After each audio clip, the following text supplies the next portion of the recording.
શું વિકાસની કિંમત વિનાશથી ચૂકવવી પડશે? ટાટા કેમિકલ સામે એક ચારણે કેમ માંડ્યું ત્રાગવું? 100 રૂપિયાનું દાન કરે ને 5000 ની નુકસાની કરે ટાટા કંપની. શું દ્વારકાના દરિયામાં ઠલવાઈ રહ્યું છે જીવલેણ કેમિકલ? પ્રાંત અધિકારીની ઓફિસ અમે હું બહારથી અંચળનો ત્યાગ કરીને બેઠો હતો. ત્યાં બધા અધિકારીઓ લાગતા વળગતા કેમ હજી પગલા નથી. એકલો માણસ સફાટ દરિયોનો ઉદ્યોગ જગત સામે મોરચો. આટલા પુરાવા રજૂ કરી કોઈ અધિકારીનું પાણી પેટનું હલતું નથી. અમારી ખારવટ કોઈ કરતું નથી, મરતું લેવું તો એ દોડે. પ્રકૃતિ માટે મોરચો માંડનાર આ ચારણ છે કોણ? અહીંયા કદાચ મરી જાવ ને તો આ તમને ન્યાય નહીં મળે. 4 મહિનાથી આના બધાના રિપોર્ટ લઈ ગયા જીપીસીબી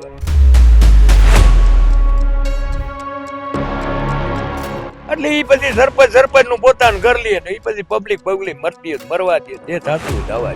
જાણો પૂર્ણ હકીકત અમારા આ ગ્રાઉન્ડ ઝીરો રિપોર્ટમાં. રિયાસત કાળ એટલે કે ભારતમાં જ્યારે રાજાશાહીનો સમય હતો ત્યારે કોઈ પણ જગ્યાએ કોઈ પણ પ્રકારનો અન્યાય થતા જોઈને એ અન્યાયને અટકાવવા માટે ચારણો ત્રાગા કરતા હતા. મોટા ભાગે ત્રાગુ ચારણો દ્વારા જ કરવામાં આવતું. આ ત્રાગુ કરવું એટલે અન્યાયને અટકાવવા માટે પોતાના પ્રાણોનું બલિદાન આપી દેવું. આજના લોકતાંત્રિક ભારતમાં ત્રાગુ કરવું એ તો ગેરકાયદેસર છે, પરંતુ ત્રાગાના એક પ્રકારની બંધારણે માન્યતા આપેલી છે, જે છે ધરણા પ્રદર્શન. આ દેશનો કોઈ પણ નાગરિક કોઈ પણ બાબતને લઈને અન્ય જળનો ત્યાગ કરીને ધરણા કરી શકે છે, પરંતુ ઇતિહાસ પુનરાવર્તિત થઈ રહ્યો છે. ફરી એકવાર એક ચારણે અન્ય જળનો ત્યાગ કરી ધરણા પર બેસવાનો પ્રયાસ કર્યો, પરંતુ આ દેશમાં હવે લોકશાહી છે કે કેમ તેની સામે પણ સવાલ ઉઠાવતી એક ઘટના બની છે અને આ ચારણના ઉપવાસને જબરદસ્તી તોડાવી નાખવામાં આવ્યા. ભલે આ વિરોધ એક ચોક્કસ સમાજના એક ચોક્કસ વ્યક્તિ કરી રહ્યા હોય, પણ અહીંયા જે મુદ્દો છે એમનો વ્યક્તિગત મુદ્દો નથી. આ પ્રશ્ન કોઈ પણ સમાજ, સમુદાય, ધર્મ, પ્રદેશ પૂરતો સીમિત નથી, કારણ કે આ મુદ્દો છે પ્રકૃતિની રક્ષાનો. આ મુદ્દો તો આપણને સૌને સ્પર્શતો મુદ્દો છે, જેના માટે 15 વર્ષથી એકલા હાથે લડાઈ આપી રહેલા દેવરામભા ચારણ કોણ છે? એવો શું પ્રશ્ન છે જેના માટે આ વ્યક્તિ પોતાના પ્રાણ આપી દેવા માટે પણ તૈયાર છે?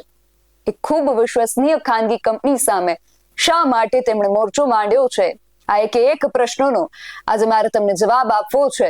જય હિન્દ BSI TV ન્યૂઝ પર વિચાર વિમર્શ સાથે હું છું નિધિ ગઢવી. કોઈ પણ જગ્યાએ કોઈ પણ પ્રકારનો અન્યાય થતો હોય એવું લાગે તો આ દેશના કોઈ પણ નાગરિકને તેની સામે અવાજ ઉઠાવવાની પણ છૂટ છે અને વિરોધ કરવાની પણ છૂટ છે. બંધારણના નિયમ હેઠળ તમે કોઈ પણ પ્રકારે વિરોધ કરી શકો છો, પરંતુ સવાલ એ છે કે 140 કરોડથી વધુની વસ્તી ધરાવતા આ દેશમાં જો કોઈ વ્યક્તિ નિસ્વાર્થ ભાવે કોઈ અન્યાય સામે જ્યારે એકલા જ અવાજ ઉઠાવે છે, ત્યારે એમનો અવાજ જવાબદારો સુધી પહોંચે છે ખરો? આનો જવાબ નામાં આપું તો કદાચ અતિશયોક્તિ નહીં લાગે, પણ સાથે સાથે એ વાત પણ છે કે જો તમારો નિશ્ચય જ છે એ દ્રઢ છે તો તમે ગમે એટલા શોર બકોરની વચ્ચે પણ તમારો અવાજ ઊંચો ઉઠાવી શકો છો.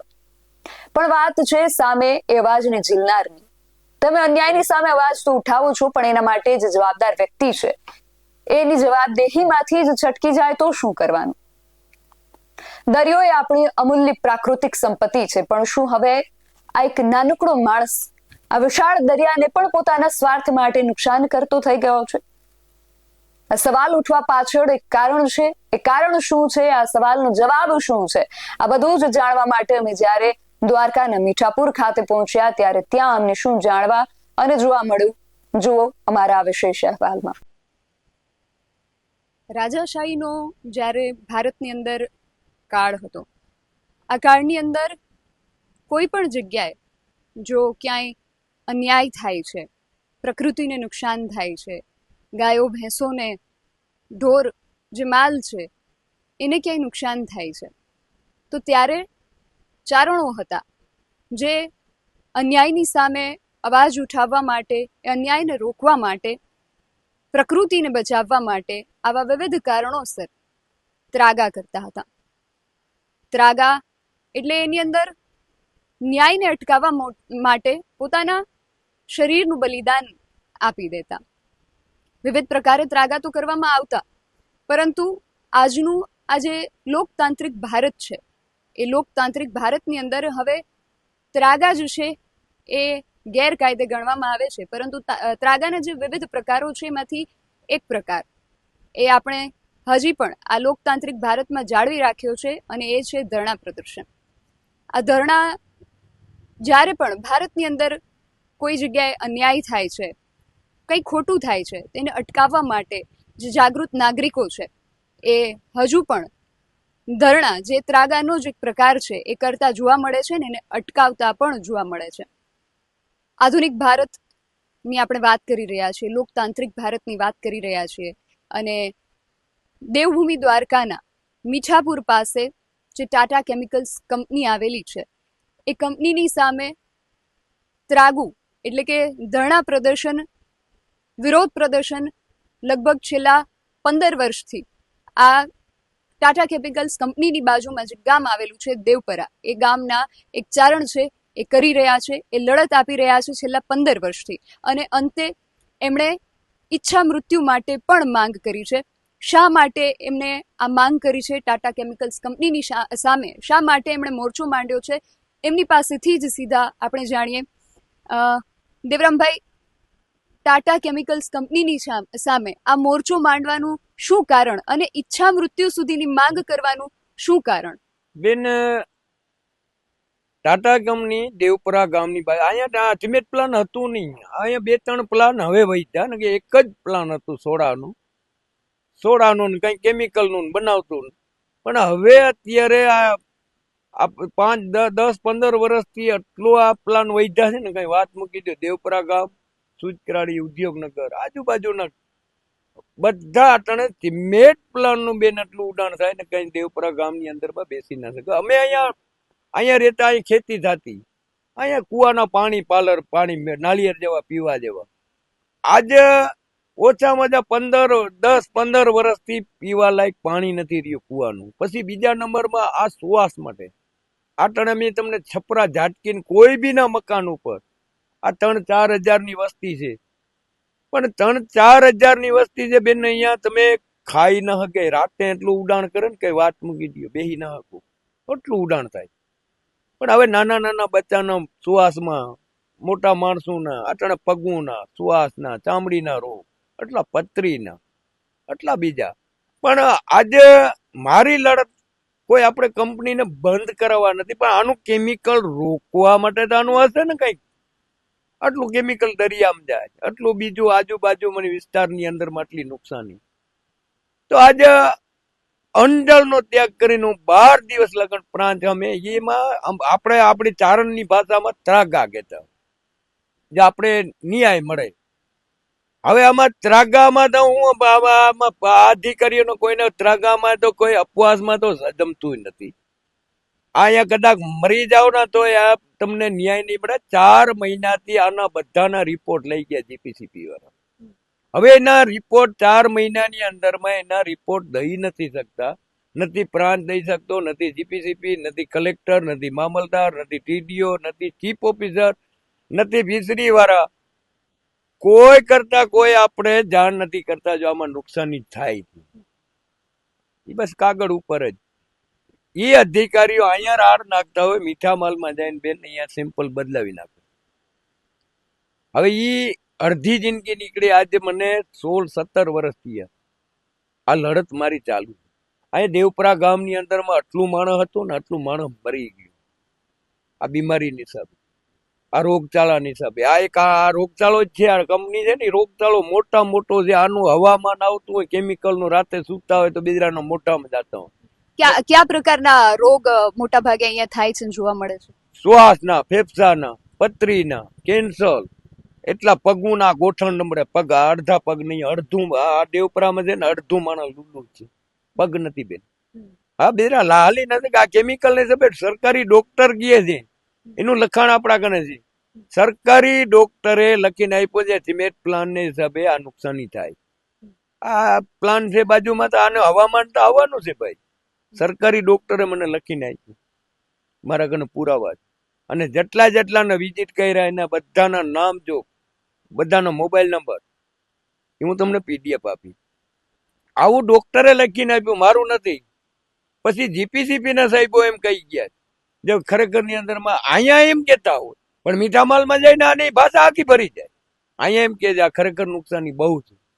અને આ દેવપુરા ગામની અંદરમાં આજુબાજુના જેટલા માણસો, આ 6-7 હજાર માણસ રહેતું હોય આમ ઉદ્યોગનગર ને સુચકરાડીમાં, દેવપુરામાં, પણ એ બધાને જેની કોર પવન ભરે ને એની કોર બે નુકસાન. હવામાં કેમિકલ નું જાઓ આખું આમ કેમિકલ ની હવામાં રાતે તમે અહીંયા બેહી નાખો, આ દિવસના અટાણે આપણે નાક મોટું બંધ કરવું પડે. આ ઘર મૂકીને જવા ગયા કે આપણે બીજે વયા જાય, બીજું શું કરીએ. એટલે જો તળમાં જો એ કેમિકલ જવા દે તો અહીંની જે જમીન છે એ ખેતીલાયક જમીનની ફળદ્રુપતા ઘટે. પછી જો દરિયાની અંદર કેમિકલ છોડે તો જળ સૃષ્ટિ છે એને નુકસાન થાય. હવાની અંદર છોડે છે તો શ્વાસમાં આવે છે, માણસોને, પ્રાણી, પશુઓને બધાને નુકસાનકારક છે. એટલે એમાં એ પ્રકારે કઈ રીતે જળ સૃષ્ટિને, પશુ પક્ષીને, માણસોને દરેક રીતે કઈ રીતે નુકસાન? બેન આમાં કેમિકલ ના બોર ઉતાર્યા અંદર 1000 ફૂટ.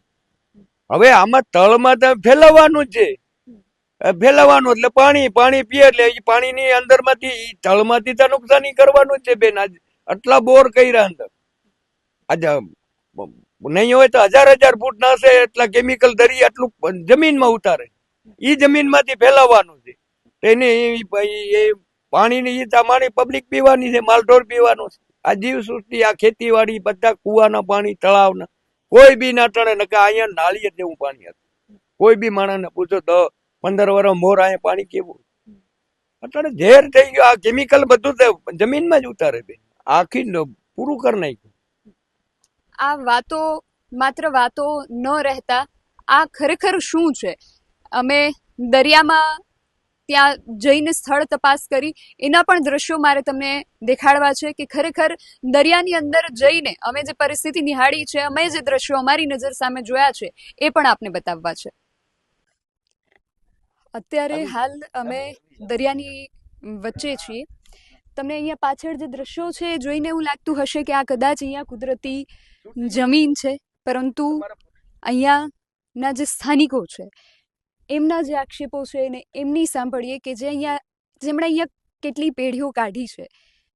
એમના મત મુજબ આ જ છે એ કુદરતી જમીન નથી, પરંતુ માણસે ઊભી કરેલો આ કેમિકલનો 60 થી 70 ફૂટ ઊંડો એક ડંગ છે, જે અહીંના જે સ્થાનિકો છે આક્ષેપો કરી રહ્યા છે કે ટાટા કેમિકલ્સ અહીંયાની જે કંપની છે એમના દ્વારા દરિયાની અંદર આ કેમિકલ છોડવામાં આવી રહ્યું છે.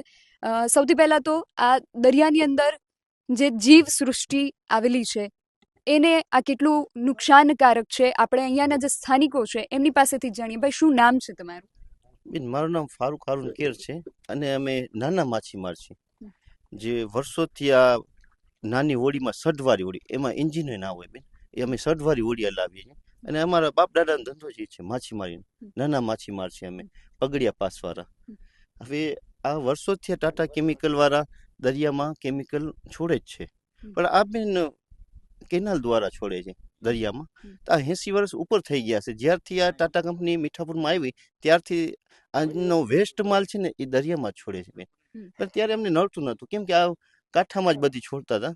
અત્યારે બેન આ છે ને દરિયાની અંદર જેટી બનાવી છે, 4 કિલોમીટર લાંબી દરિયાની અંદર જેટી બનાવી છે. હવે એમાં છોડશે બેન. તો એક 4 કિલોમીટર હતું એ તો અમારું પૂરાઈ ગયું કેમિકલથી, આખો દરિયો. કેમ કે તરિયો નથી રહ્યો, એમાં 20 ફૂટ ઉપર કેમિકલ આવી ગયું છે. તરિયો નીચે રહી ગયું છે.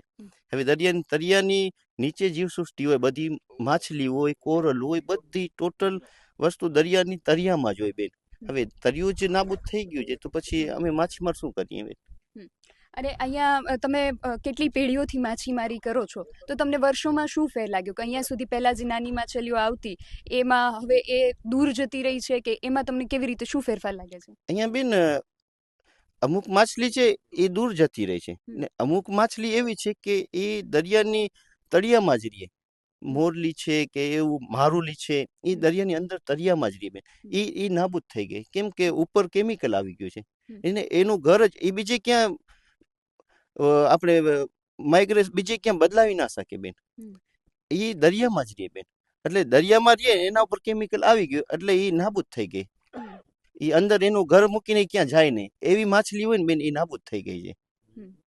અને એ સિવાય પણ અહીંયા ફ્લેમિંગો જેવા પક્ષીઓ આવતા, પછી જેને ભારતનું ગર્વ કહી શકાય એવી ડોલ્ફિન માછલી પણ અહીંયા જોવા મળતી. તો આ બધી જીવસૃષ્ટિને આ શું નુકસાન કરે છે? બેન અહીંયા પેલા આ જો કાચબા આવતા, આપણે હમ. કાચબા આવતા, પછી ડોલ્ફિન આવતી. અહીંયા બધી જીવસૃષ્ટિ, અહીંયા બધી માછલીઓ અહીંયા બહુ આવતી બેન. અત્યારે આપણે આમ જોવા જોઈએ ને બેન તો 20-25 વર્ષ પહેલાની અહીંયા જે કેપેસિટી હતી ત્યારે ડોલ્ફિન બહુ રહેતા બેન. અત્યારે તમે જોઈ લેજો બેન, ડોલ્ફિન અહીંયા ના મળે. ડની પૂટે આગળ આપણે જવું પડે ત્યારે ડોલ્ફિન, કેમ કે આ કેમિકલ આ 4 કિલોમીટરના અંદર આવી ગયું છે. પેલા અહીંયા બહુ હતા, કાચબા એટલા હતા. જો આપણે પેલાનો જે ડેટામાં જોઈ લેશું ને બેન તો તમને બધી મળી જશે કે અહીંયા કેટલા કાચબા ઉછેરાતા, શું હતું, બધી અહીંયા બધી હતું. અત્યારે કાંઈ નથી બેન, કેમિકલ જ છે. આ કેમિકલ જે છે એ કેટલા વિસ્તાર સુધી ફેલાયેલું છે, તમારો શું અંદાજ છે? બેન અત્યારે જો આ કેનાલ દ્વારા 4 કિલોમીટર ઉપર આવી ગયું છે દરિયાની અંદર. આ છે ને આ ઉપર દેખાય છે ને આ બધી કેમિકલના ઢગલા છે ને, અહીંયા દરિયાનું પાણી જાતું હતું.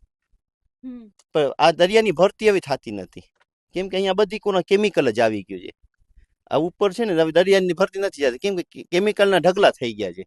હવે એના માટે આ જેટી બનાવી છે, એ ઊંડા પાણીમાં બનાવી. આ 4 કિલોમીટર એક તો પુરાઈ ગયો છે ને અમારા નાના માછીમાર અમે જો સઢવાળા હોળીવાળા છે બેન, એ જાજે દૂર નહીં જઈ શકે, કેમ કે અમારે છે ને 3 થી 4 કિલોમીટરની અંદર જ રહેવાનું હોય, એનાથી આગળ અમે જઈ નહીં શકીએ, કેમ સઢ જ હોય અમારા પાસે, બીજું કાંઈ હોય નહીં બેન. તો હવે આ આટલામાં અત્યારે પૂરું થઈ ગયું છે માછીમારો અમારો. હવે દરિયાની અંદર જેટી બનાવી એટલે અમે સાવ બેરોજગાર થઈ જશું બેન, ને દરિયાઈ જીવ સૃષ્ટિનું તો નાશ જ થઈ જશે. આ કોરલ નું કે છે, આ કોરલ અત્યારે તમે જો ને બેન, આ દરિયા આપણે જેટીનો પોઈન્ટ છે ને અહીંયા, એની નીચે જ બરાબર કોરલ છે અત્યારે. અને તમે 3 થી 4 કિલોમીટર કે 5 કિલોમીટર સુધી જઈ શકો છો, તમારી પાસે એટલી સગવડતા છે. અને 3 થી 4 કે 5 કિલોમીટર સુધી તો કેમિકલ જ ફેલાયેલું છે, તો માછલીઓ આવતી નથી. તો તમારો જે માછીમારીનું જે કામ છે એ તો સાવ ઠપ થઈ જતું હશે. હા બેન, બેરોજગાર જ થઈ ગયા છે ને બેન અમે.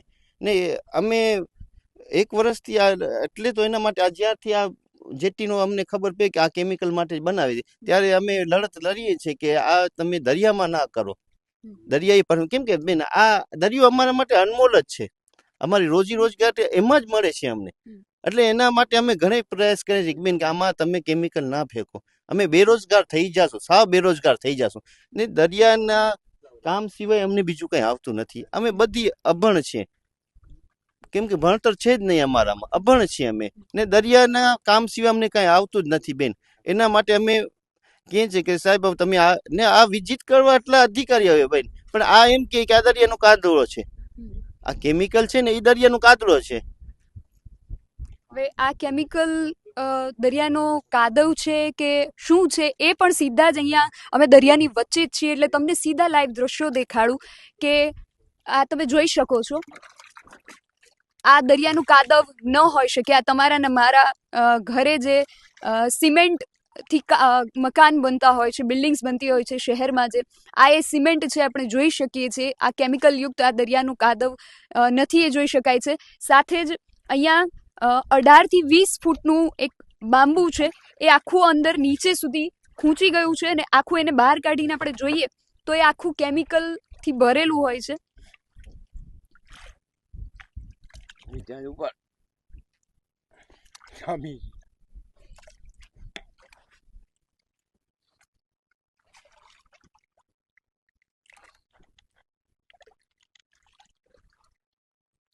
તમે જોઈ શકો છો આની ઊંચાઈ કેટલી છે. લગભગ 18 થી 20 ફૂટનું આ બાંબુ છે, જેને હલેસા તરીકે પણ માછીમારો ઉપયોગ કરતા હોય છે. આખું કેમિકલથી ભરાયેલું છે અને જે રીતે એમની પાસેથી અમને માહિતી મળી રહી છે કે આને હજુ જો આવા 2 થી 3 બાંબુ જો અંદર નાખીએ તો એ પણ અંદર ખૂંચી જાય એટલા છે. એટલે લગભગ 20 ફૂટના 3 બાંબુને જો નાખીએ તો લગભગ 60 ફૂટ જેટલો તો સામે જ અંદાજ નજરની સામે જ છે કે કેમિકલના જે થર છે એ દરિયાની અંદર જામી ગયા છે.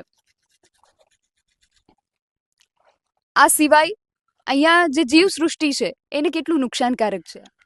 આ જીવસૃષ્ટિને તો અટાણે બેન વાત મૂકી દો, આટલી નુકસાની છે ને અહીંયા જીવજત આટલું હતું ને અટાણે અહીંયા છે ની કેમિકલ છે નકરું. આમ જુઓ, નકરું કેમિકલ જ છે. આખું ટાટા કંપનીનું આ ઓછામાં ઓછું 80-90 વર્ષથી આમાં નાખે. હવે આ કેમિકલ દરિયાની અંદરમાં જાય. જીપીસીપી ના સાહેબો હતા, બધા લાગતા વળગતા 15 અધિકારી અહીંયા થડ ઉપર લઈ આવ્યો હતો. આ હોડીમાં બધે જોયું કેમિકલ છે, પણ હજી લગન આના રિપોર્ટ દઈ નથી શકતા. કલેક્ટર આવી ગયો, પ્રાંત અધિકારી તો 50 વખત અહીં આવી ગયો. આજે દરિયાઈ બોર્ડર ઉપર રહેતા હોય, આજે એક સૈનિક તરીકે હતા અને આજ પ્રાંત અધિકારી થયા છે, તો આજે એના કેમિકલ દીઠામ નહીં આવતું હોય. હજી લગન રિપોર્ટ નથી. હું 12 દિવસ અંજળનો ત્યાગ કરીને બેઠો હતો પ્રાંત અધિકારીની ઓફિસ સામે. છેલ્લે પોલીસ ખાતે ડોક્ટરે ટીંગોળી કરીને મને ધરાર મારો અનશન તોડાયું. પ્રાંત સાહેબ કેમ સંકળાયેલા છે? આ બધું નજરે જોયું, આ બધું કેમિકલ નજરે જોયું. આજ બધા અધિકારી આમાં સંકળાયેલા હોય કે કેમ પગલા ના લઈએ? આજ એટલા ચેરિયા બળી ગયા. આ ફોરેસ્ટ ખાતું છે, મરીમ ખાતું છે, આજ એની જવાબદારી આવે તો હજી લગન એને કેમ પગલા નથી લેતા? આટલા પુરાવા રજૂ કરી, આટલું પેનડ્રાઈવ મોકલાવ્યું, કલેક્ટર ને ખબર નથી પડતી. મારો અપવાસ, અંડળનો અપવાસ તોડાવ્યું. પ્રાંત અધિકારીની ઓફિસ અમે હું 12 દી અંડળનો ત્યાગ કરીને બેઠો હતો. ત્યાં બધા અધિકારી લાગતા વળગતા કેમ હજી પગલા નથી લેતા? ધારાસભ્યને ફોન કર્યો, સંસદને ફોન કર્યો, અર્જુન મોટવાડિયાને, પર્યાવરણ મંત્રીને ફોન કર્યા, મેં કાયમી ફોન કરું. હજી લગન જવાબ તપાસ કરી. 4 મહિના થયા. 4 મહિનાની અંદર આના રિપોર્ટ ના આવે, જીપીસીપી વાળા ના આપી શકે. આવું બધું કંપની આટલું માણસ મરે છે, જીવ સૃષ્ટિ મરે છે આ દરિયાની અંદરમાં. ઓમ એમ કે અમે આ પર્યાવરણનું અમે રક્ષણ કરીએ. આ રક્ષણ નથી, આ કેમિકલ જાય દરિયામાં. 100 રૂપિયાનું દાન કરે ને 5000 ની નુકસાની કરે ટાટા કંપની. આ કઈ રીતે? આ જીવ સૃષ્ટિ સામે ઢગલા પડ્યા કેમિકલ ના છે. આ મોટા મોટા ઢગલા પડ્યા, આટલું તો કેમિકલ આ નહીં હોય ને તો સામે 5-6 કિલોમીટર અંદર ફેલાઈ ગયો કેમિકલ. આ 22 ફૂટના બાંબુ અંદર વયા જાય. આટલા પુરાવા રજૂ કરી, કોઈ અધિકારીનું પાણી પેટનું હલતું નથી. આ દેવપરાની અંદરમાં સિમેન્ટ પ્લાન્ટનું એટલું ઉડાણ થાય. અટાણે 4-5 હજાર ની વસ્તી આજુબાજુમાં રહીએ. આટલા પુરાવા જીપીસીપી ના લઈ ગયા. 100 વખત આવી ગયા મારા કને. લખાણ એને લખીને આપ્યું. જે 58 વખત અમે વિઝિટ કર્યું, આટલી નોટિસો આપી ટાટાને, હજી લગન પગલા નથી લીધા. કેમ? એને અહીંયાથી સેમ્પલ લઈ જાય, મીઠા માલમાં બદલાવી નાખે, સુટકેસ ભરીને નીકળી જાય. હું તો હજી કહું અધિકારીઓ આવો, અહીંયા થડ ઉપર આવો, તમને હું બતાવું. હજી મારા આ નીકળવાનું નથી. આ 80 વર્ષનો ખરાબો છે. અટાણે ખુલ્લે આમ આને જીપીસીપી વાળા તો ખરેખર ગુનેગાર છે. એ ફિલ્ટર કરી નાખે. આમાં ફિલ્ટર નું ક્યાં મશીન દેખાતું નથી, ક્યાંય મોટર નથી ફિલ્ટર ની. અને જીપીસીપી વાળાને બધા પુરાવા મારા પડ્યા. શું હવે આમાં કોઈ એવો સારો અધિકારી આવે અને કા દ્વારકાધીશ. હવે આના અધિકારીઓમાં તો ભરોસો નથી. અધિકારીઓ રૂપિયા સિવાય કઈ વાત નથી કરતા. બધા અધિકારીઓ હું કહું સંકળાયેલા છે, કરોડો રૂપિયા ખાય. તો એને આજે સત્તા છે, આજ પબ્લિક ની સેવા કરવી હોય તો પબ્લિક ને એને ન્યાય મળે છે. આટલું કેમિકલ બતાવી, આટલું ઉડાણ થાય. આવું બધું કોઈના અંડળ તોડવા, અંડળ કોઈ અપવાસ ઉપર બેઠો એને ધરાર પોલીસ ખાતાને બોલાવીને એને ડાયરેક્ટ દવાખાનામાં દાખલ કરીને એનો અપવાસ તોડાવી નાખવાનો. આવું છે બેન. એમની જે પીડા છે એ કદાચ તમે આ ડિજિટલ માધ્યમથી સમજી શકો કે ન સમજી શકો, પણ મને એમની આંખની અંદર જે પીડા દેખાય છે એ પીડા પ્રકૃતિની રક્ષા માટે છે. આગળ પણ આ વિષયને લઈને આપણે વાત કરતા રહીશું અને આખો મામલો શું છે એના તળ સુધી જવા આપણે પ્રયાસ કરીશું. તો દરિયાની અંદરથી આ જે જમીન છે એ તમે શરૂઆતમાં જોયું કે શરૂઆતમાં જે જમીન હતી એ અલગ હતી, એ કુદરતી જમીન હતી, અને દરિયાની અંદર જ્યારે અમે ત્યાં સુધી પહોંચીએ છીએ ત્યારે ત્યાં જે કેમિકલના થર જે જામેલા છે, ઊંડે સુધી આપણે જોયું કે જે બાંબુ છે એ અંદર સુધી પહોંચી જાય છે, છતાં એનું જે તળિયું છે એ નથી મળતું. અને દેવરામભાઈ, એ પણ જાણવું છે કે તમે આ વિષયને લઈને લગભગ 15 વર્ષથી આ લડત આપી રહ્યા છો, તો તમને કેવો લોકોનો સાથ સહકાર મળે છે? આજુબાજુના ગામમાંથી કેટલા ગામ સુધી આની અસર છે, અને એ ગામના લોકોનો તમને કેવો પ્રતિસાદ કે કેવું સમર્થન મળી રહ્યું છે? અને એ સાથે એ પણ જાણવું છે કે તમને રાજકીય કે સામાજિક આગેવાનો કયા પ્રકારે સમર્થન આપે છે? બેન, ઉખાતી કરીને મઢી લગન 23 થી 24 ગામનું જમીનનું અટાણે એક ખેડૂતની જમીન એમાં નહીં હોય ને, એક ગામમાં 15 20 ખેડૂતોની જમીન બગડી ગઈ. તળાવ, કુવાના પાણી ઝેર જ છે, આખું કેમિકલ જ છે બેન. હવે 23 ગામનું અટણ હાવ પૂરું કરી નાખ્યું. પણ પબ્લિક બીજા અહીંયાના સપોર્ટ કરે તો સરપંચોને દબાણ આવતું, પછી સરપંચોને અમુક વસ્તુ સરપંચોને કોન્ટ્રાક્ટ ટાટા કંપની આપી દે. પછી એ ખેડૂતનો અવાજ ખેડૂત કેને કહે? સરપંચ સીધો કંપનીમાં આવે.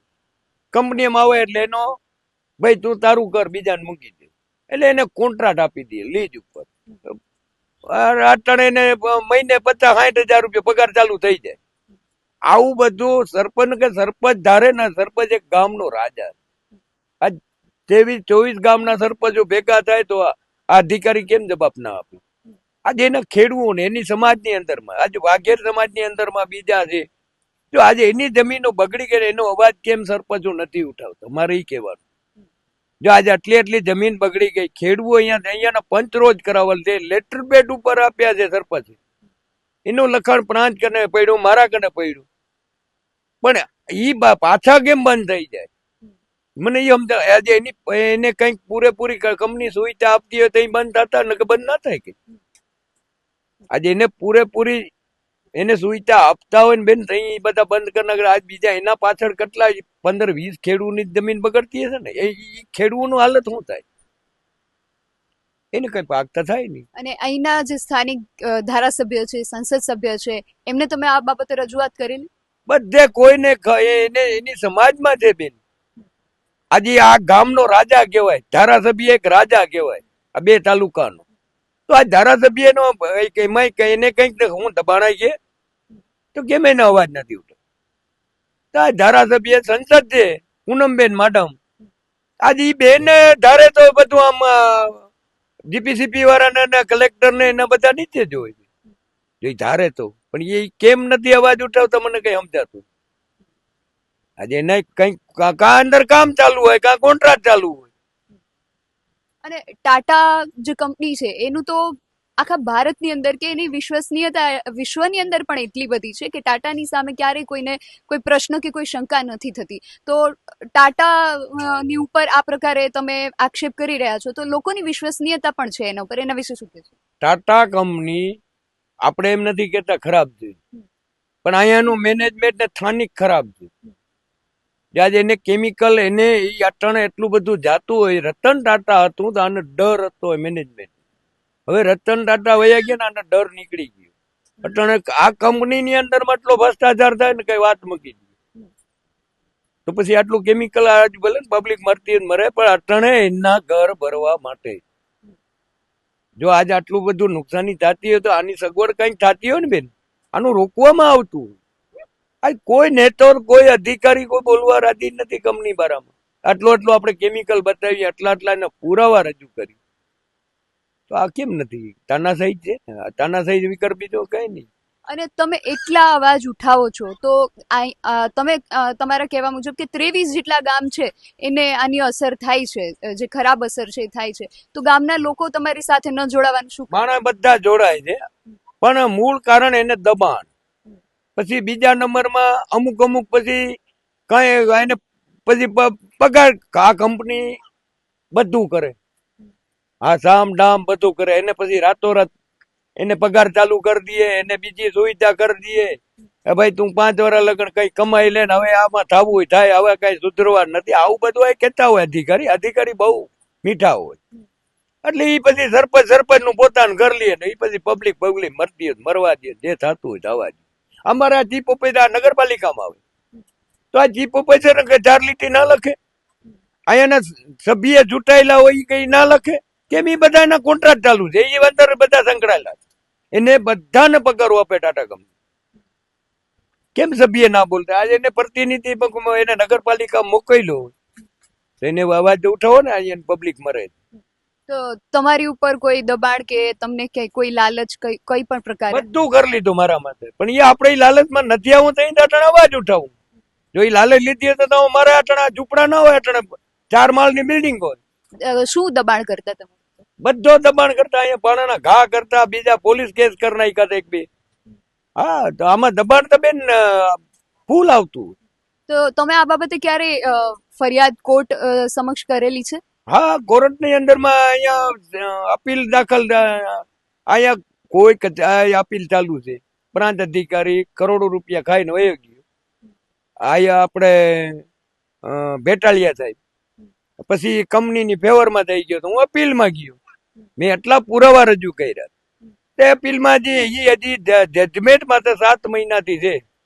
હવે એ જજમેન્ટમાં હવે એનું કંઈક જજમેન્ટ આપે. હવે આ છેલ્લી 29 તારીખ છે, હવે કઈ આપે. પણ આને બધાને દબાણ અટણ બેન ફૂલ. જો આ સત્ય રીતે અધિકારી હોય ને તો આ પબ્લિકને ન્યાય મળે, પણ આ પબ્લિકને નથી.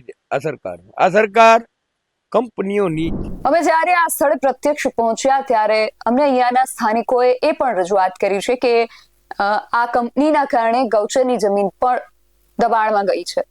આસપાસના 23 જેટલા ગામના લોકો છે, એમની ઉપર આની આડઅસર પણ જોવા મળી રહી છે, જેમાં કેન્સર જેવી ગંભીર બીમારીઓ આ ગામના લોકોને પોતાના ભરડામાં લઈ રહી છે.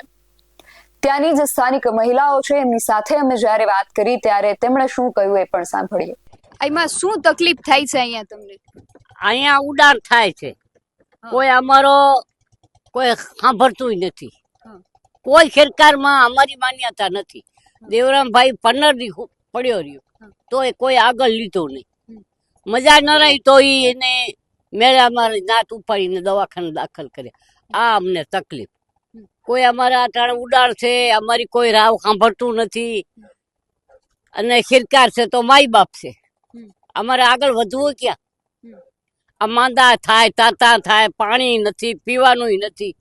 15 દીએ પાણી આવે છે તો ઘડીક રીએ ને ઘડીક વ્યૂ રે. આ તકલીફ અમારી ખારવાટ કોઈ કરતું નથી. મતું લેવું તો એ દોડે. શેનું ઉડાણ થાય છે? આ કંપનીનું જ ઉડાણ. કેમિકલ નું નામય નથી આવતું મને. આ કંપનીનું ઉડાણ થાય છે ને કેમિકલ નું, ઈ જ અમને તકલીફ. પથરીઓમાં થાય, આમાં તો ઘણી જાતનો રોગચાળો થાય. અમને પોતાને કિડનીમાં છે, ફૂલાય કિડની. આને પેલી હતી પથરી, હવે કિડની ફૂલાય છે. મારી સાસુને છે, એને છે કેન્સર, એમાંય આમાંથી જ થયું, આ કેમિકલમાંથી. અમારા મામા 2011ની સાલમાં દોડા દોડશે, પણ કોઈ સભ્ય નથી, એકલા બધું કરે છે. આ તો દેવપરા બધામાં છે, ઉડાણ છે, પાણીનું છે બધું. અમારા કપડા સુકતા હોય ઈ દૂર થઈ જાય.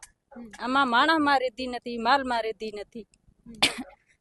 માલઢોરને કેવું નુકસાન થાય? માલ ઢોરને થાય તો માણસને કેવી તકલીફ હોય? માલ ઢોરને ખાતા હોય એમાં કેમિકલ હોય, એમાં એના પેટમાં ઉતરતું હોય. ઈ માલ ઢોરે 2-3 વર્ષ માંડ જીવે, તો માણસને કેવી તકલીફ? 2-3 વર્ષ માંડ જાય મરી જાય. હા, મરી જાય. મોટું હોય કે નાનું પાડેડું હોય, ઈ રાતમાં થાય કે દિવસમાં 1 દી માંડ જીવે. અને રોગ કેવા થાય છે? તમે કીધું કિડની, પથરી, ઈ સિવાય બીજા કેવા રોગ થાય? એ તો ઘણી જાતનું થાય છે. ઈપિંડી થાય, આ પથરી થાય, કેન્સરના રોગ હોય, ઘણી જાતની તકલીફ હોય. આ ગામમાં કેટલા લોકોને કેન્સર કે એવી કોઈ મોટી બીમારી થઈ? એવા તો 15-20 જણા છે. 15-20 જણાને કેન્સર થયા? કેન્સર ને 2-3 જણા થયા. આમ પથરી છે 15-20 જણા. અમને એ પણ જાણવા મળ્યું છે કે આસપાસના તમામ ગામના લોકો પણ પીડાઈ રહ્યા છે, પણ મોટા ભાગના લોકો આ જ કંપનીમાં કામ કરી રહ્યા છે, એટલે એ લોકો સામે આવીને કંઈ બોલી નથી શકતા. કેમિકલને તળમાં ઠાલવવાના કારણે જમીન ના તળમાં જે મીઠું પાણી રહેલું છે એને નુકસાન થઈ રહ્યું છે, અને એ સિવાય ખેતી લાયક જે જમીન છે એની ફળદ્રુપતા પણ ઘટી રહી છે. હવામાં છોડાતા કેમિકલના કારણે લોકોને શ્વાસ, કિડની, ચામડી અને કેન્સર જેવા ગંભીર રોગો પણ થઈ રહ્યા હોવાના આક્ષેપ છે, અને દરિયામાં છોડાઈ રહેલા કેમિકલના કારણે જળ સૃષ્ટિ પણ નાશ પામી રહી છે.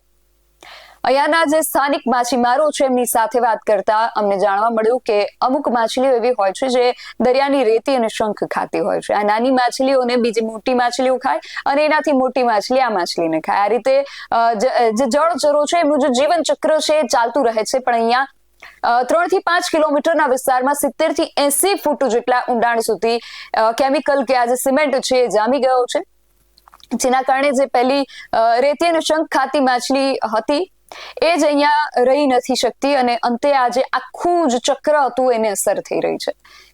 આજે દરિયાના દ્રશ્યો તમે જોઈ રહ્યા છો, ત્યાં મોટી સંખ્યામાં ફ્લેમિંગો, ડોલ્ફિન જેવી માછલી, આ બધા પ્રકારના જે પ્રાણીઓ, પક્ષીઓ પણ હતા એ આવતા હતા. પણ આ કેમિકલના કારણે અમે તેને ખોઈ બેઠાનું જે દુઃખ છે એ પણ અહીંયાના સ્થાનિકોએ અમારી સામે વ્યક્ત કર્યું. આજે માછીમારો છે એ પેઢીઓથી આ જ કામ કરે છે, અને એમનું કહેવું છે કે અમારા બાળકો પણ આ જ કામ કરશે. પણ હવે આ લોકો જ બેરોજગાર થઈ ગયા છે, તો એમની આવનારી પેઢીનું શું થશે એ પણ એક સવાલ છે. અને જો તમે એવું વિચારતા હોય કે એમના બાળકો પાસે ભણી ગણીને આગળ વધવાનો વિકલ્પ છે, તો આવો તમને આ ગામની જે સરકારી શાળા છે એની પણ મુલાકાત કરાવું. મારી પાછળ તમે જે દ્રશ્ય જોઈ રહ્યા છો એ દેવપરા ગામની જે સરકારી શાળા છે એ છે.